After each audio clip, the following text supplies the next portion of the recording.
kanna waa dalweynaha dunida islaamka ugu dadka badan.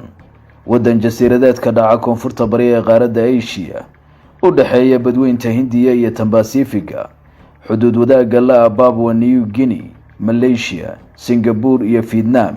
liiska dalalka dunideena ugu waaweyn kaga jira kaalinta 14aad waa Jamhuuriyadda Islaamka ah ee Indonesia. caasimadda dalku waa Jakarta. tirada dadkiisana waxaa lagu qiyaasaa 270 milyan oo qof. falowda haddaad bogan ku cusub tahay, muuqeenana sii faafi haddii uu ku qanciyo, kuna soo dhawow 8 xaqiiqo ee aynu Indonesia kaaga warinayno. 1. ilaa hadda waxaa lagu muransan yahay tirada saxda ah ee jasiiradaha Indonesia.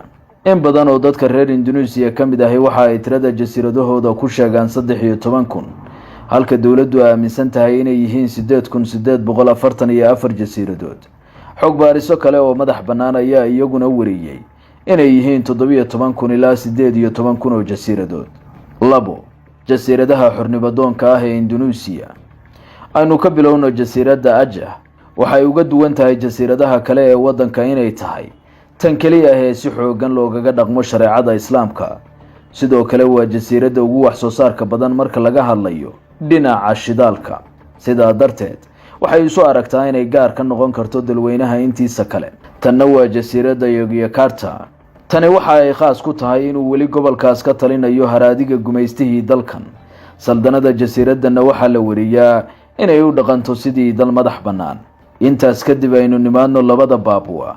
waa laba jasiiradood oo magaca wadaaga bilowgeena isku hal ahaa, balse nidaam ahaan kala go'ay 2003. bulshada jasiiradahan ku nool waxa ay ka soo jeedaan Papua New Guinea. sidaa darteed isuma arkaan Indonesian, waxayna rajaynayaan inay mar uun dalkan isaga go'aan. 3. sidii islaamku ku gaaray Indonesia.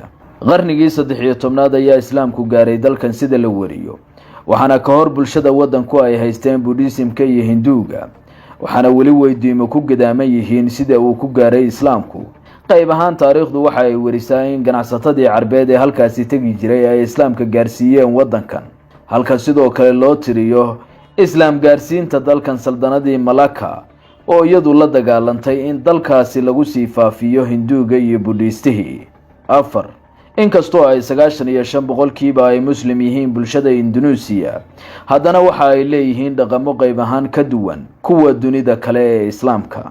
tusaale, masaajidyada dalkani waxa ay naqshad ahaan u dhisan yihiin si ka duwan dalalka kale ee islaamka qayb ahaan. waxayba u eg yihiin macbadyada Hinduuga sida kan Dima Great Mosque. mid kale oo naadir ah ayaa ah marka uu dhinto qof qoyska ka mid ah, qaraabada qofka oo dhan ayaa isu timaada, kadibna waxaa qofka loo sameeyaa hal asbuuc oo duco ah. 14 maalmood kadib ayaa haddana duco loo sameeyaa. sanad kadib ayaa la siyaartaa, iyadoo 500 oo maalmood kadibna duco kale loo sameeyo. 5. Indonesia waxa ay leedahay 139 goobood oo foolkaanuhu ka qarxo. dalkani waa kan saddexaad ee leh goobaha ugu badan ee foolkaanaha, waxaana kaliya ka horeeya Mareykanka iyo Ruushka. halka ugu caansani waa jasiirad foolkaaneed la yiraahdo Krakatoa ee u dhaxaysa jasiiradaha Java iyo Sumatra, taa oo ka dhacay qarax foolkaaneedkii ugu weynaa 1883. midka oo ay ka dhasheen 2 tsunami oo waaweyn, kuwa oo dilay dad tiradooda lagu sheegay 36,000 oo qof.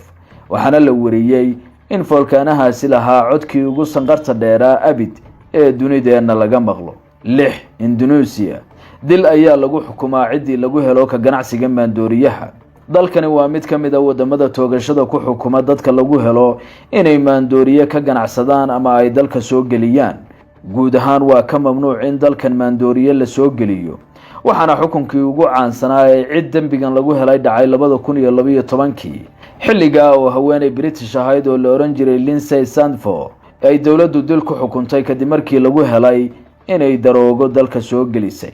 7. Indonesia waa dalka ugu shil diyaaradeedka badan dunida sida la wariyay.